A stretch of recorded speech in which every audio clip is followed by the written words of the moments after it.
YouTube, what's up, y'all? Got another little react video, man. We got D'Angelo today. I don't know if y'all know who D'Angelo is. It's old school. Oh, I'm gonna kick it for everybody that's around my age, you know what I'm saying? Whoever know who D'Angelo is, dude was a dope ass singer. He had all the ladies going crazy. Before there was like Chris Brown, all that shit.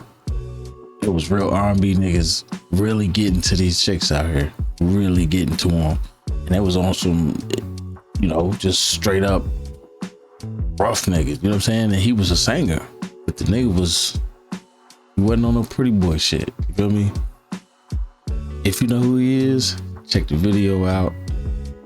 Like, comment, subscribe, holla at me, let me know your favorite song, all that shit. We're gonna get into this video though, real quick. Let's get it. Easy. Those kinds of performers come along once every other generation. D'Angelo! Because before you get into the business, you really don't know what it's about until you get into it. You know, once you rub heads with snakes and, you know, you get jaded. So I kind of got jaded. Dude was a generational talent. Say that real quick. Let's just get that established. Bro was that dude, for real. Wow. April 2006. 32-year-old Michael Eugene Archer, known to the world as D'Angelo, checks himself into the Crossroads Treatment Center in Antigua. After being away from the public eye for almost 5 years, D'Angelo was seemingly at rock bottom. His family wasn't talking to him, his label wanted him gone, and he didn't look like himself. As news spread of this, those in the industry and fans alike began to speculate. What happened? How does someone disappear from the industry with seemingly so much more to offer? This is his story. To understand D'Angelo, we'll have to go way back. Nah, a little farther. Yeah, let's go to church. The Pentecostal church. If you know anything about it, you know it's not just a Sunday ritual. Pentecostal church is something else. It's intense. It's alive. The energy is electric. You feel it in your bones. Michael Eugene Archer was brought up in the church in Richmond, Virginia. The son of a minister, he was used to the kind of environment where music wasn't just heard, it was experienced. And for Michael, this was his foundation. That's why at 3 years old, he had taught himself how to play piano by ear. And that's also why as a child, he became his father's designated organist at church. I'm gonna tell you right now, being in church does make you somewhat musical and you don't even know why. Like just hearing music all the time, and if you're talented, it just gets in you and you can't just know music. It's probably where I get a little bit of my musical like talent from. Where I used to do music, but every time I heard somebody got some type of talent in music, it was in church. It's crazy. Some of the other artists that you like to listen to yourself? Prince. Oh, yeah. Michael was 12 when he saw his father lay hands on a woman who had caught a demon. The year was 1986, and that same year, Prince released Under the Cherry Moon, his follow-up to Purple Rain. And while the film was winning Worst Picture and Worst Actor at the Razzie Awards, Michael was discovering the rest of Prince's discography. He consumed his albums, reading the liner notes. He said about Prince, everything he did was the bomb, and he could do it all himself. I was one of those kids reading the album credits. I knew back then that I wanted to do that type of shit. His father, a minister, did not particularly like his son being drawn to the androgynous, seductive pop star, especially now that church was one of the only things that brought the two together.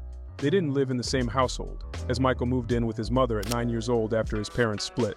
And after a while, even that bond between them ended.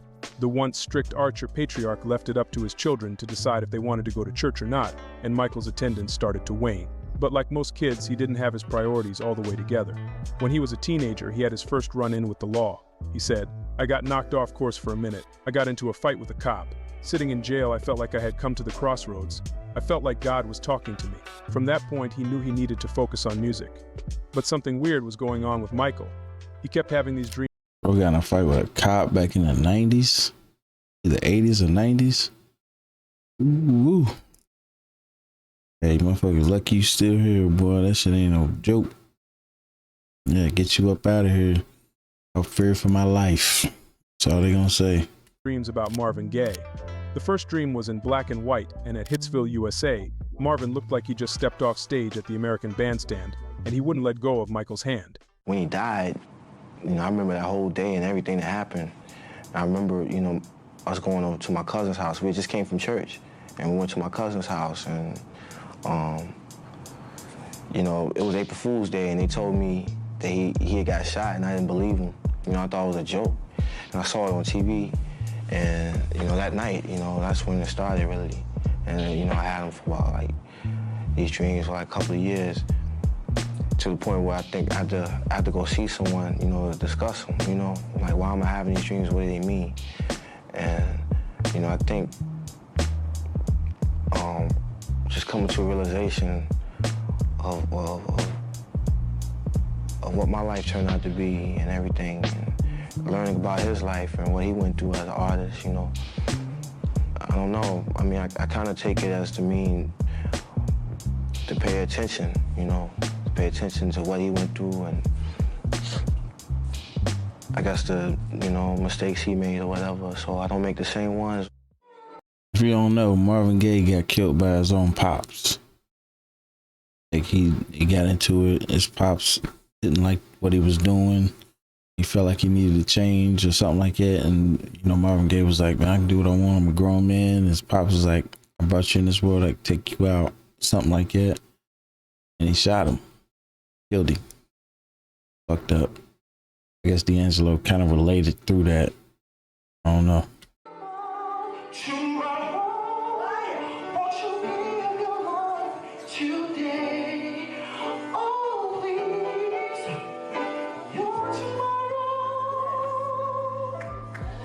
Michael formed a couple singing groups with his cousins and started performing around Richmond.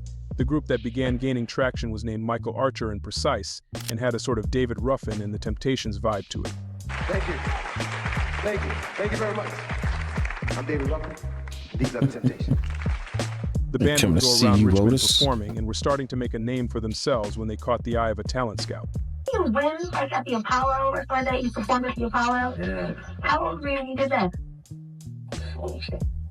Oh, wow. So what was that like? When you got on that stage, the Apollo, and performed? It was amazing, man. That was a dream come true. And then to win, I mean, that was...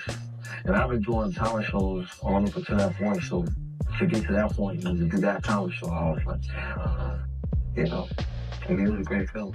The talent scout hooked them up with the opportunity to perform at Amateur Night at the Apollo Theater. If you know the Apollo, you know it's a place where dreams either break or take off. Drew Hill won it, Lauryn Hill took the stage and got booed.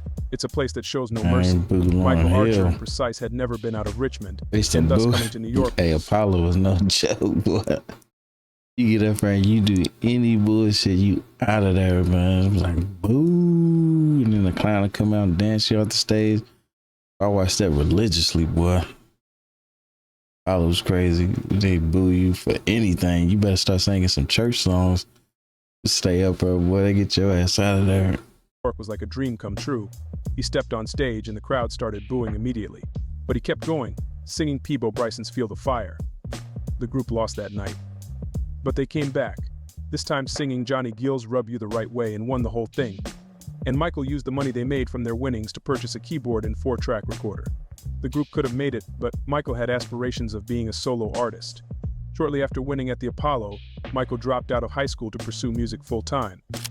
He spent his time producing for a crew of young rappers named IDU, standing for Intelligent, Deadly, Unique. 1992 was smack dab in the golden era of hip-hop. That year on the West Coast, Dr. Dre dropped The Chronic. Down south, UGK was fresh on the scene with their debut album. And on the East Coast, Don't Sweat the Technique by Eric B. and Rakim was bumping through every car speaker. That year, IDU went up to New York without Michael, thinking that the producer didn't need to come with them to shop themselves for a deal. But when publishing executive Jocelyn Cooper heard their demo, she was immediately drawn to the production and the voice that was singing on their songs. She asked the other group members who produced their records, and they told her it was their friend back in Virginia. So Jocelyn asked to meet him. So Michael found himself on the way to New York with the rest of the guys. Once he entered Midnight Songs, the publishing company Jocelyn worked for, he played her a few of the records he had been working on. She was so impressed with the kid that she invited Gary Harris, who was a record man at EMI, to listen in. Michael, who started going by D'Angelo around this time, inspired by the artist Michelangelo, sat at the piano and played Marvin Gaye and Al Green cover songs for the both of them in Cooper's office. Gary Harris remembered his demo and that day by saying, "I thought he was dope. When I heard D'Angelo's demo, I thought it was a synthesis of Jodeci and A Tribe Called Quest." Not too long after that, Cooper signed D'Angelo to a solo publishing contract. Demos was how people got on back in the day. It wasn't no fucking social media. It wasn't no streaming, YouTube, none of these platforms, no internet. But straight up, you gotta go where everybody's at and talk to the man. If they fuck with you, you was in there. If they didn't, you was out of there. That's how it worked back then. Ain't none of this work around. You get popular online by doing some bullshit, lying and shit, making up fake ass fucking pages, stealing people's shit. None of that. It was either you was dope or you wasn't. That was it. Now you can do whatever, man. You in there. If you get views, you in there. Right. And she immediately started shopping him around to different labels for a record deal. Clive Davis's son, Fred Davis, was Gary's boss, and once he played him the demo, Fred knew he was listening to something special. The thing about EMI, though, is that they didn't have many black artists. With a roster that included Debbie Gibson, Wilson Phillips, and Radiohead, black musicians would probably have more interest at companies like Universal or Def Jam. But EMI understood D'Angelo, and in 1993 he was signed to the label. And once he was signed, his persistent dreams about Marvin Gaye stopped.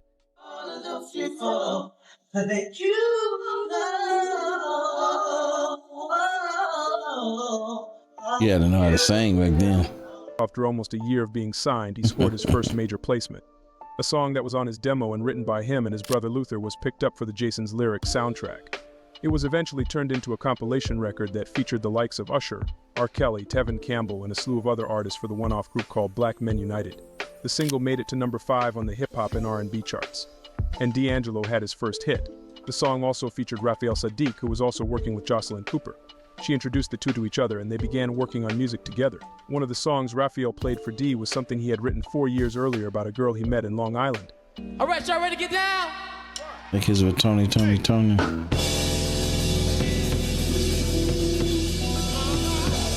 Questlove.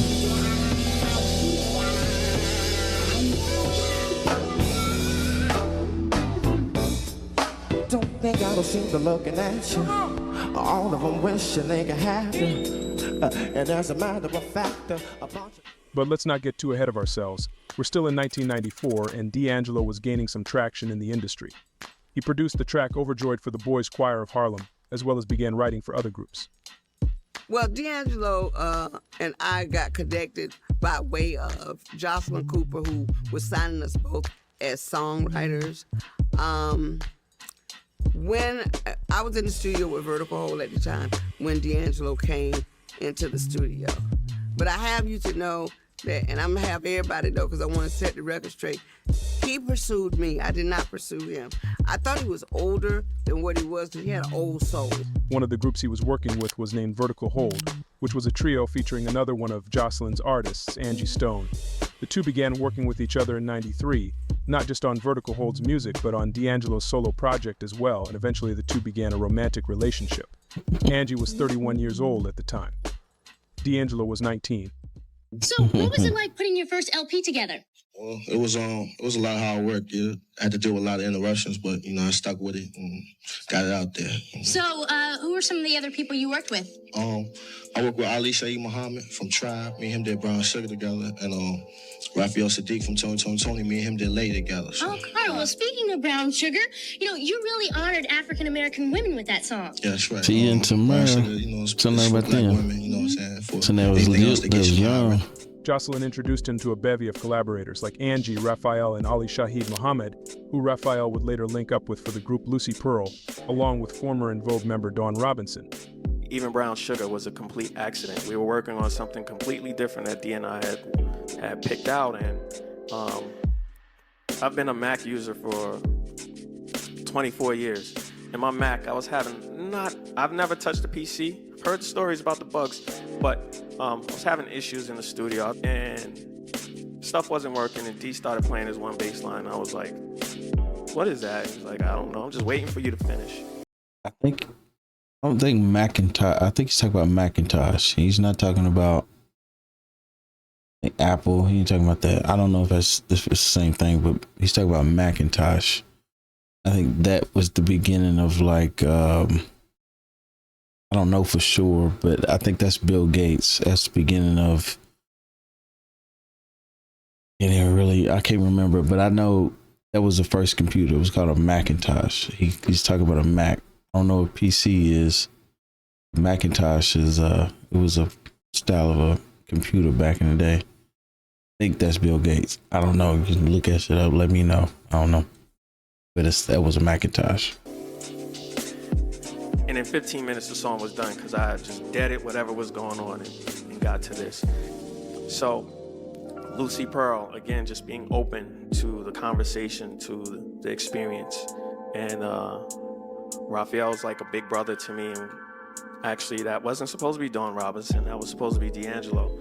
One day, while D'Angelo and Ollie were in the studio, Ollie was inspired by some chords Dee was playing, and he programmed the beat for the song Brown Sugar in 15 minutes. The two instantly knew they had a hit. This is a dope song. Let me tell you about this girl. Maybe I should.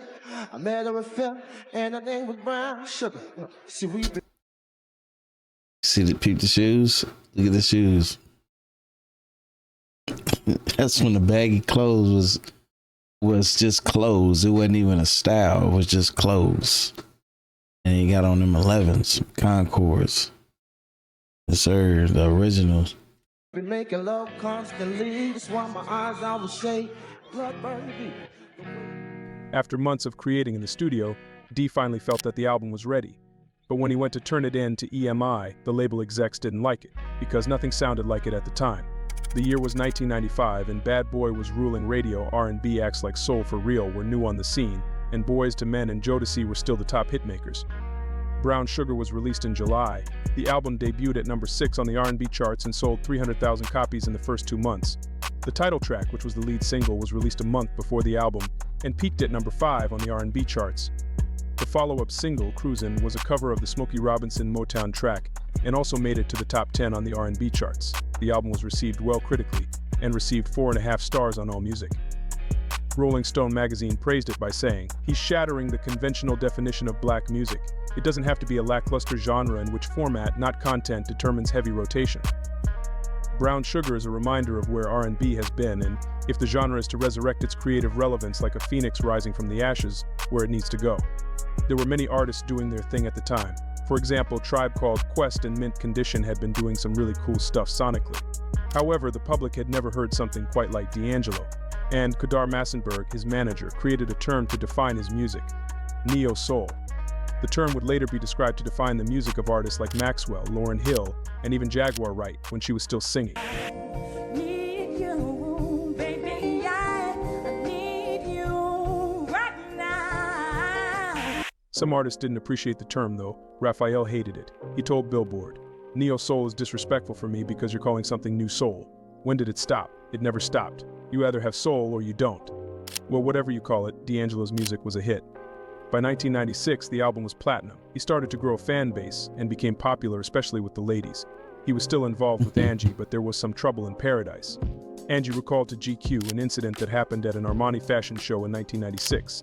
D'Angelo was set to perform and they were going to enter together, but once they got close to the venue they were stopped and he was requested to get into another car to be escorted by Vivica Fox. And Angie's ego was obviously bruised by this. She told GQ, "It was a Hollywood moment. They wanted a trophy girl. I had to walk in behind them to flashing cameras. It started the wheels turning of what was yet to come." We were together for quite a while, and by the time I'm just gonna call it. She was 31, he was 19. What she think was gonna happen? Like they was gonna be happily fucking married or some shit. She liked him, she got with him, she did what she did, but you knew it was about to be over with, especially when he blew up. It was over. Come on now. we fell in love with each other, it wasn't anybody's business because nobody was checking for him. There wasn't no blogs and all that No, stuff? it wasn't all that stuff going on. By that time, we were head over heels in love. You're like, what you gonna do? So, you can't just start picking and plucking people apart because, somebody gets a hit record. Because I think 10, 15 years prior to that, Funk You Up had dropped. I was already there. I was with Vertical Hold, was already in the game as a celebrity. So by the time he was discovered, I was there already. Right. And so I was more of an asset than, the way they try to make it look. Following the release of Brown Sugar, D'Angelo embarked on a 2-year-long promotional tour. And although his label hoped he'd be able to release a quick follow-up to the album, he was suffering from a severe case of writer's block. He released a couple covers, including the Motown duet Your Precious Love with Erykah Badu. He also recorded his favorite Prince B-side, She's Always in My Hair, for the Scream 2 soundtrack. She's Always in My Hair is the song. Yeah. And it's funky, it's rock. Oh, thank you. How did you feel redoing, I know you grew up listening to Prince like me, so how'd you feel redoing his song? I mean, well, just recently we did, I jammed with him. I got a chance to jam with him, like for the first time. We did he did a show at Jones Beach in Jersey, and we came back to a club in Tramps, and we did like a little jam session. And I told him that I was gonna do it. I was like, yo, I really want to do She's Always in My Hair over. So you know, it feels like a blessing. You know what I'm saying? Yeah. It feels good to be able to do it because it's such an idol of mine. He also had an interesting interaction with one of the most It's famous crazy. pop Got to do a stars of all song time. with him. In 1997, Madonna was moving into acting with the drama. Madonna been moving around and come on now, you already know. She's been if they young, black, decent looking and famous, she was in there. Madonna been moving and grooving. Evita having just hit theaters, she'd had her fair share of lovers, from Devontae from Jodeci to Tupac, but she had her eye on D'Angelo. According to GQ, when Madonna was turning 39, she asked him to sing Happy Birthday at her party. In a gossip report about the party, sources say Madonna was spotted sitting on his lap and kissing him. Other reports say that after the party, D'Angelo refused her other advances. You get your hands off me. In 1998, D'Angelo was featured on Lauryn Hill's groundbreaking The Miseducation album. On the duet, Nothing Even Matters, but something mattered to him a lot. Thank you. I want to thank God first and foremost for everything he's blessed me with. It's a lot of people that helped me, you know what I'm saying, through this project. I want to thank Bob Powers, man, for all your help. Ali Shaheed Muhammad, you know what I'm saying, we did it, you know what I mean? Raphael Sadiq, I love all y'all. I want to thank all my peoples up top, man, for all your support. I love y'all, you know what I mean? Around that time, Angie was pregnant with his first and her second child. Michael D'Angelo Archer II was born in 1998.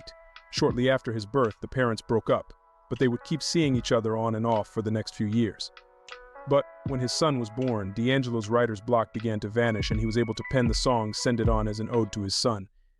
Shortly after the birth of his junior, he released a live album using recordings from his previous promo tour entitled Live at the Jazz Cafe. In the interim after his debut album, D'Angelo linked up with drummer and producer Questlove. After initially blowing him off during the Brown Sugar sessions, Questlove really wanted to be a part of D's second project. The duo, along with producer Jay Dilla, formed a collective called the Soulquarians, which derived from Aquarius, which was all three of their zodiac sign, and Soul, which was obvious. The crew would later be joined by other artists like Erykah and Common. The collective got started recording for D'Angelo's second album. They all had that little funk style back then that was in. They all dressed up, you know what I'm saying, had like the little hippie look with the, you know what I'm saying, the soulful crew. That's when music was divided. Like everybody had their own style. It was them type, like Erykah Badu, Common, D'Angelo, Questlove, and it was all kinds of them, man. It was their own style. They all did that. And then you had your rappers, you had Bad Boy, you had Tupac, everybody had their own shit. Now R&B sound like rap. Rappers are singing and rapping at the same time. That's why music's going down, because nobody can really divvy out and carve out their own little style of music and go their way, and other people go their way. Everything's so blended, shit ain't original no more. At Electric Lady Studios in New York, formerly owned by Jimi Hendrix, and where Stevie Wonder recorded Talking Book.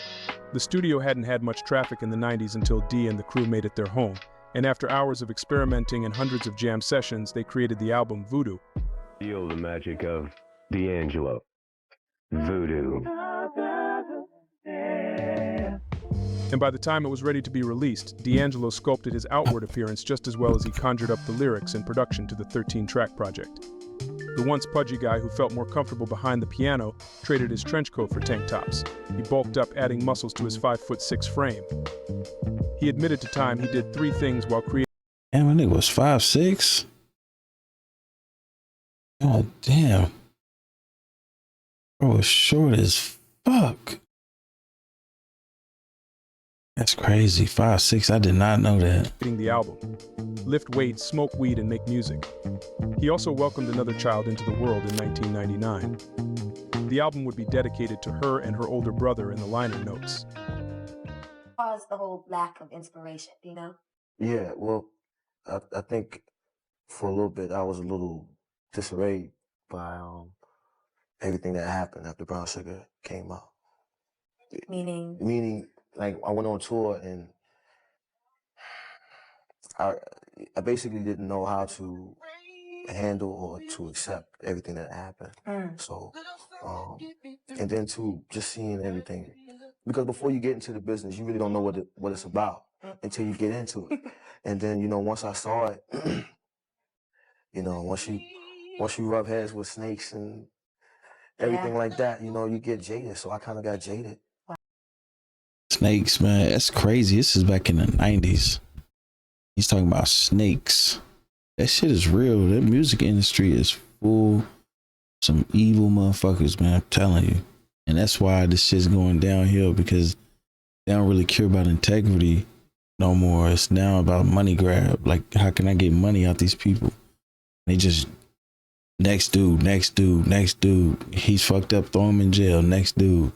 Don't even care about really putting no positivity out. Ain't no diversity in the music. Ain't no different styles. Everything's just murder, kill, murder. Nasty, overly sexualized women, overly hyper violent, fucking crazy ass dudes and boys and kids and shit. That's it. That's all they got. They ain't even trying to do nothing else. Fuck everything else. That's crazy, bro.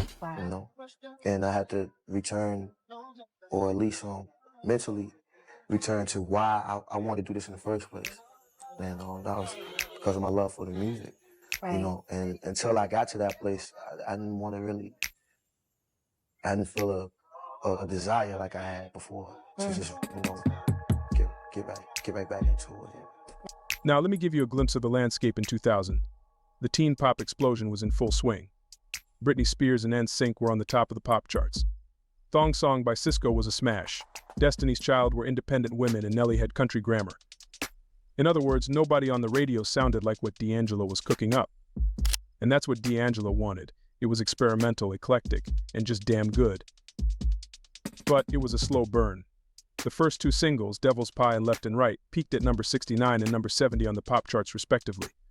But Third Time's a Charm, third single entitled, was the album's biggest hit and reached number 2 on the R&B charts. To promote Voodoo, D'Angelo's new manager Dominique Trenier wanted to take advantage of his newly chiseled image, and the video for the single did just that. The concept was simple but provocative. In the video, D'Angelo stands alone against a plain black background, shown from the hips up, as he lip syncs to his own falsetto. His bare chest and shoulders are shown, giving the impression he's nude. Even though on set he was wearing pajama bottoms, the minimalism is intense. There are no distractions, no background dancers, no props, just D'Angelo, his voice, and the palpable intimacy of the song. The New York Times called it the most controversial video to air in years. Stephen Hill, former exec at BET, said it stopped just north of the line where, you know, we would have had issues. That's great. What are you looking forward to seeing? Tonight? Tonight, yeah. I want to see D'Angelo perform. Girl, I'm with you because you know he's fine. He's fine. He's hot. Yes. For everybody that never heard fucking Beyonce talk, this is when she used to actually talk. She used to talk and walk and be seen. Now, you only see her when she's doing a concert or some shit. This is Beyonce, Lovely Aaliyah, back when motherfuckers used to talk and didn't have Botox and shit, fucked up ass faces and fake butts. The women. All right, back to you, Cisco. The video quickly became a sensation, particularly with women, catapulting D'Angelo to instant sex symbol status. But some had issues with it. The program director at Hot 97 at the time noted that they received an unusual number of calls from male listeners expressing discomfort with the video. It was as if the level of exposure and intimacy in the video disrupted unspoken boundaries, challenging perceptions of masculinity and vulnerability in ways that made some uncomfortable. Besides, as hip-hop and R&B fans, we were used to seeing women being objectified in videos, but to see a man do it on his own accord had never been done before. The The video would be nominated for 4 VMAs, surprisingly winning none. With the help of the video, Voodoo was not only a critical success but a commercial one as well. By the end of the year 2000, the album had sold over 1.3 million copies, and in 2001, the album won a Grammy for Best R&B Album. There I was on BET.com checking out D'Angelo when... You know if I see that right quick? Yo, check this out. I never spoke on him being 5'6". I never thought the internet could be like this. That's crazy. The album was followed by an international tour. Jay Dilla served as an opening act. Now women talking about 5'6". That's too short. I need me a 6'5". Make 300,000 every week. I think it was 5'6". The women didn't care. You see what Beyonce said? While Anthony Hamilton sang background during the shows. So what'd you learn from D'Angelo all those years? Just how to put together a band, real band, the caliber of musicians that he had. So now, you can't just fake play and get the job. You gotta really bring it. But during the tour, he started seeing the repercussions of becoming a sex symbol. A member of the Soultronics, the band that accompanied D on tour, remembered, "We couldn't get through one song before women would start to scream for him to take off something." It wasn't about the music. This started to frustrate him and he showed it outwardly. He used to break equipment, upset that his audience was now more focused on his appearance than his music. This caused some tour dates to be canceled. He just couldn't handle it. Some concerts were even delayed so that he could work out and make sure he looked like the same guy he portrayed in the magazines. Questlove, who accompanied him on tour, remembered this period. "I mean, everyone's insecure, but he's insecure to the level where I felt as though I had to lose myself and play cheerleader." Some nights on tour, he'd look in the mirror and say, "I don't look like the video." It was totally in his mind. He'd literally hold the show up for half an hour just to do crunches. At least 3 weeks worth of dates were canceled for the tour, and when it was over, D was exhausted. But the label and those around him wanted more, and there were many plans in store for his career. The idea for a Soultronics album was being circled around. A live recording was a possibility, and of course D'Angelo's follow-up album to Voodoo. But while he was taking time off in Virginia, he was going through it. He wanted to shake the image of D'Angelo from the video, and he started to party, drink, and indulge in cocaine. His grandmother and uncle passed away during this time. Not to mention, his friend Fred Jordan took his own life at the top of 2001, which shook him. Russ Elvato, his engineer and friend, stated, "He started getting really involved with alcohol, which led to other things. It was horrible to see him that way, but there was no talking to him. I tried, and then big stars like Eric Clapton were trying to talk to him. He was very hard to work with." As time went on, opportunities for the Soultronics album and other ventures started to fade away, and D'Angelo started slowly but surely working again on a solo project, and this album would be totally his. No writing from Raphael, no production from Questlove. He wanted to do what Prince did, make music totally independently. He was working slowly and steadily, but he wanted the album to be perfect. He would get to the studio, and if he didn't feel a creative spark, he would either just sit there or play video games while the label paid for the studio time. He would tell the label he was working hard and something would come soon, but it never did. So he kept working, and he kept drinking and drinking. He was arrested in 2002 for disorderly conduct, assault, and more after an incident where he allegedly cut off a woman in his car. It's alleged that he spit on her and fled the scene.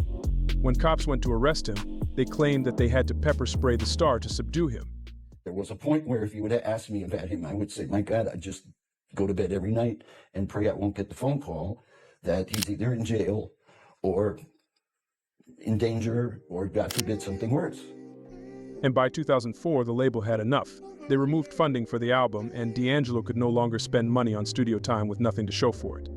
It had been nearly 3 years since he had put out any solo music, and in the fast-paced industry, that was 3 years too long. And then, at the top of the next year, he was arrested on multiple charges, including driving under the influence, possession of marijuana and cocaine, and disturbing the peace. While dealing with that, Clive Davis's J Records acquired his contract from Virgin in hopes to revive his now fledgling career in July of 2005. But a few months later, D'Angelo was in his Hummer in Virginia when it crossed the roadway and struck a fence. He was ejected from the vehicle and spent several days in the hospital. He was allegedly under the influence at the time. A woman was with him and injured in the crash as well and was said to be driving since D'Angelo's license was suspended months before due to the DUI arrest. This accident came only a week after. According to Richmond Magazine, he was spotted leaving a courtroom after a judge had gave him a 3-year suspended jail sentence for the drug possession charge. Interestingly, Angie Stone alleges that letters went around the industry accusing her of introducing him to drugs and alcohol and blaming her for the demise of his career. She stated that she believed D'Angelo had no knowledge of the letters, but his label and handlers had something to do with it. Letters or not, in 2005 things looked all bad for D'Angelo. He wasn't talking to his family, he was suffering from addiction, and he didn't look like himself. And not to mention, in May 2006, his home was set to go to auction. D'Angelo, we started Status It's crazy, man. wasn't about overly synthesized or overly remixed. R&B music was kind of lost at that time. We come from the 80s where it was kind of Luther Vandross and Anita Baker, but there wasn't a lot of real earthy, real music. All of a sudden, there was D'Angelo. Neo Soul hit its stride in the early 2000s. Neo Soul. Jill Scott released her debut album. Jill Scott. Raphael's new age trio Lucy Pearl had split, and he released his first solo project, Instant Vintage. Erykah's Bag Lady went #1 on the R&B charts. Even Angie had finally gotten her solo break in '99. But years later, D'Angelo, the undisputed creator of the subgenre, was a shell of himself. It seemed like a pattern for some of the genre's titans. Maxwell disappeared from the spotlight after releasing 3 successful albums to focus on his mental health. Lauryn Hill famously dropped out of the public eye after her smash debut and sort of final album, the pressure of fame being one of the reasons. It might have just been the nature of the genre. The music was just too good to microwave. And in a capitalistic society where labels treat artists like robots meant to create cash flow, soul music and celebrity didn't mix. D'Angelo had tried rehab before the accident and it didn't work, but Jay Dilla's passing in 2006 served as a sort of wake-up call. He knew he needed to do something about his life. He called his old friend Gary Harris, and they made the trek to Antigua to get him help. Once he was admitted into the facility, he was in full-on recovery mode. He said about his time there, "It was like sobriety boot camp. They are up in your shit." After his time in rehab, he was back to himself. He felt better, looked better, and he could finally create. D'Angelo would feature on many artists' albums during this time, but no solo releases would come. But many of the people who heard what he was working on would tease it in the press, calling it a masterpiece and giving his fans something to hold on to while they waited. I just have a quick question. Do you know what D'Angelo is up to? He's working on his music still, and the music is, you gonna shit on yourself. Yeah. do you know if he has any like imminent release plans? I don't. I really don't. I'm waiting on it like you, because I think we need that. The world needs that voice. For some reason, Questlove leaked one of his records, Really Love, on the radio. This led to a rift in the two artists' relationship around 2007. He released a compilation album in 2008 called The Best So Far, with an accompanying DVD that showed unreleased clips. But he had another setback when in 2010 he was arrested and charged in New York for solicitation after allegedly offering an undercover female officer $40 for sexual intercourse. $40? Then in 2011, something shifted. After welcoming another son and after almost a decade away from the public eye, D'Angelo announced a tour. The 11-date European tour spanned from London to Stockholm, where he performed both old and new material. This was the warm-up, as he was gearing up to perform for the first time in years in America at the Bonnaroo Music Festival with Questlove, who he had made up with after their falling out years prior. D'Angelo moved to RCA Records during that period, as J Records would shut its doors permanently due to a restructuring. But D'Angelo was finally ready. In December 2014, more than a decade removed from his previous work, he released his third album, Black Messiah. He originally wanted to release it later, but he was so moved by the Mike Brown and Eric Garner police-sanctioned killings that he moved up the release. The album was a surprise drop, in true D'Angelo fashion. Ain't nobody talking about nothing. The music that's coming out now, everybody's talking about, you know, how many drugs he sold, how many bottles of champagne they popping at the club. And ain't nobody talking about no real shit. So we as artists, I really feel like we got a responsibility. These kids, they paying attention to us. They looking at us. Even with minimal promo, the album debuted at number 5 on the Billboard 200 and was both a critical and commercial success. It received 5 stars on AllMusic. NME Magazine's review said the album repays a decade and a half's faith and patience. Black Messiah was one of the year's best projects, making the year-end lists across the board. It also won a Grammy for Best R&B Album. I think shortly after I got signed, it just started to dawn on me that I had something to say and that Yahweh put something in my heart to share with the world. And once you have that conviction, then the fear don't mean nothing. It's just a thing. But every time I've noticed that I've persevered through that fear, and you come out on the other side golden. So it's just something that you learn to trust. He began to sporadically make appearances in public. When Prince suddenly passed away, he performed a tribute on The Tonight Show. He also featured on the Red Dead Redemption soundtrack in 2018, after previously being a playtester Still for the listen video to that game. song all There was the also time. a documentary released about his life, Devil's Pie, in 2019. Then came the pandemic, which led to Versus. If you don't know what Versus is, it was a phenomenon during the C-19 pandemic that affected the globe. Started by Timbaland and Swiss Beats, it was originally meant for artists to go head-to-head battling their records one by one. But when approached with the opportunity, D decided to flip the platform on its head. Instead of going back and forth battling other artists, he invited his friends for a public jam session. And see how long it takes. But how long does D'Angelo predict before the next project will come out? And please don't tell me 14 years. I will quote Martin Luther King. Yeah. How long? Not long. There's not too many people I would call a genius. I frankly think it's an overused term. I am Shakespeare in the flesh. Walt Disney. However, D'Angelo is a once-in-a-lifetime talent. From his arrangements to his performance style, there's Walt no one quite Disney. like him.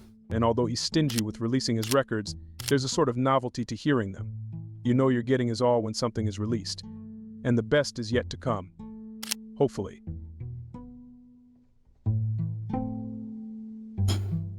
There you go. D'Angelo, y'all. Man was a genius. He did what I'm telling you now, if you go listen to his music, I would do a reaction on his music. But he had a certain amount of songs. He didn't have a lot. But I'm gonna tell you, bro was a genius. He had a voice.